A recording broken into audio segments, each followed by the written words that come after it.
আলহামদুলিল্লাহ। প্রিয় দেশবাসী, আজকের সমসাময়িক বিষয়ে আলাপচারিতা আপনাদের সবাইকে অভিনন্দন। এই মুহূর্তে একটা নিউজ বাংলাদেশের গণমাধ্যমে খুব চাউর হচ্ছে। সেটা হচ্ছে বিএনপির একনিষ্ঠ কর্মী, একনিষ্ঠ নেত্রী ব্যারিস্টার রুমিন ফারহানা, যিনি অধিকাংশ সময় সংবাদ মাধ্যমে ব্রিফ করে থাকেন এবং সংবাদ পর্যালোচনা করে থাকেন, রাজনীতি বিষয় নিয়ে কথা বলে থাকেন।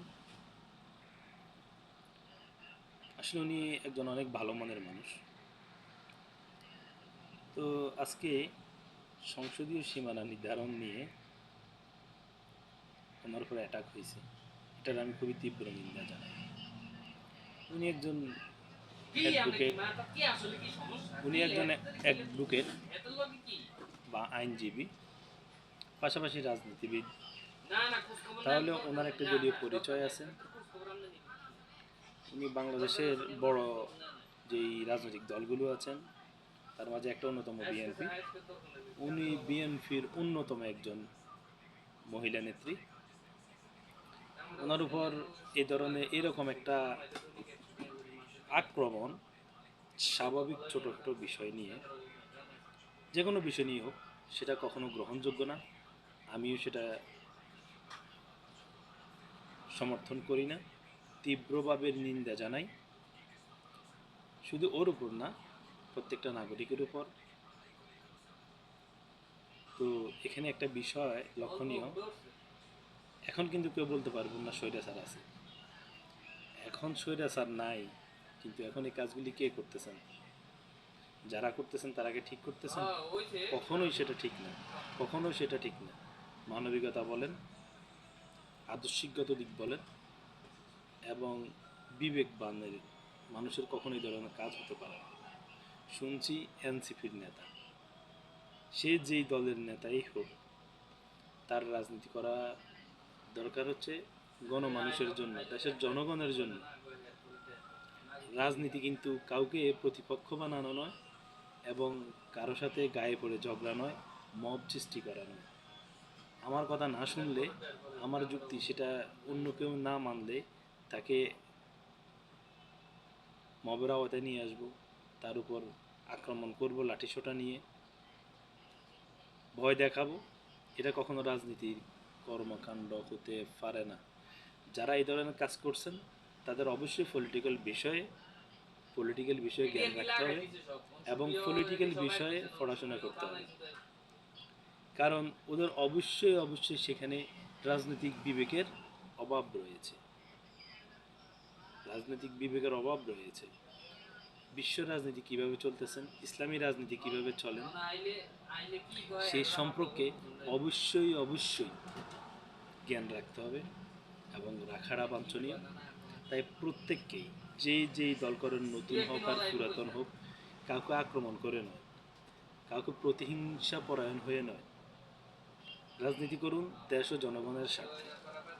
কথা বলুন, উন্নয়নের কথা বলুন, দেশের জনগণের কথা বলুন। যেটা খারাপ হয়েছে সেটা সমালোচনা করুন, আপনার সেটা অধিকার আছে, করুন। কিন্তু আপনার কথা কেউ না শুনলে তাকে গলা টিপে ধরবেন, তার উপর হামলা করবেন, সেটা কখনো কাম্য হতে পারে না। সেটা কখনো সুস্থ বিবেকবান মানুষের কাজ হতে পারে না। সেটা কখনো সভ্য জাতির হতে পারে না। যারা এই সমস্ত কাজ করছেন তাদের জাতীয়তাবোধ নিয়ে প্রশ্ন রয়েছে। কারণ বাঙালিরা কখনো উগ্র হয় না। বছর বছর বাঙালিরা নির্যাতন সহ্য করে আসছে, তারা কখনো উগ্রপন্থা অবলম্বন করেন না। সুতরাং আমি আপনার কিছুদিন আগে মাদানী সাহেব, রফিকুল ইসলাম মাদানী একটা কথা বলছেন, যখন মানুষ বন্দি থাকে তখন মানুষ দিনদারের কথা স্বীকার করে। মুফতি রেজাউল করিম সম্ভবত সরমনের বা হাত ফাঁকার যিনি প্রধান নেতা, উনি একটা বক্তব্যের মধ্যে বলেছিলেন, শেখ মুজিব যখন বন্দি ছিলেন তখন মাওলানা ভাসানী, এরপরে শেরে বাংলা একে ফজলুল হক, একে ফজলুল শামসুল হকের সাহেবের কথা বলছিলেন। তিনি সম্ভবত তৎকালীন বাংলার মুখ্যমন্ত্রী ছিলেন। এই শামসুল হক সাহেব সহ যখন ওনারা জেলে বন্দী ছিলেন, তখন কিন্তু এটা সম্ভবত ব্রিটিশ বিরোধী আন্দোলনের সময়ের কথা। তখন শেখ মুজিব ব্রিটিশ বিরোধী অথবা বাংলাদেশ স্বাধীনতা বিরোধী আন্দোলনের আগে পাকিস্তানের পিরিয়ডের সময় তখন ওরা বন্দি থাকা অবস্থায় কী করছেন, ৫ ওয়াক্ত নামাজ পড়তেন। শামসুল সাহেব সবসময় নিয়ে যেতেন। উনি নামাজের জন্য প্রত্যেকে তাগিদ দিতেন। সে এই মৌলানা আব্দুল হামিদ খান বাসানি ওনার আত্মজীবনীর বইতে উল্লেখ আছেন সেটা, এবং মুফতি আমিনী সাহেব সম্ভবত নাকি রাজাউল করিম সরমনাইর, উনি ওনার বক্তব্যে সেটা উপস্থাপন করছিলেন। তখন ওনারা বন্দী ছিলেন এবং নামাজের জন্য আত্মনিবেশ মানে মনোনিবেশ হলেন। সেজদা ঘন্টার পর ঘন্টা তারা নাকি অনেক বড় বড় লম্বা করে সেজদা দিতেন, নামাজ পড়তেন। কেউ না পড়লে তাদেরকে, তারা যে শেখ সাহেব সহ একসাথে ছিলেন যে এখানে জেলখানায়, ওনাদেরকে ডেকে এনে একসাথে মানে নামাজের জন্য কড়াকড়ি ছিলেন।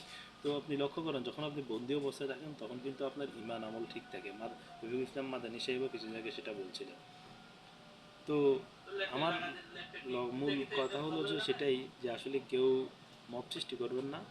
আপনার কথা অপছন্দ হতে পারে কারো, আপনার কার্যক্রম অপছন্দ হতে পারে, সেটা যাতে দেশদ্রোহিতার সামিল না হয় এবং আপনি জোরপূর্বক তার উপর কোনো কিছু চাপিয়ে দেওয়া নয় এবং হেনস্থা করা নয়।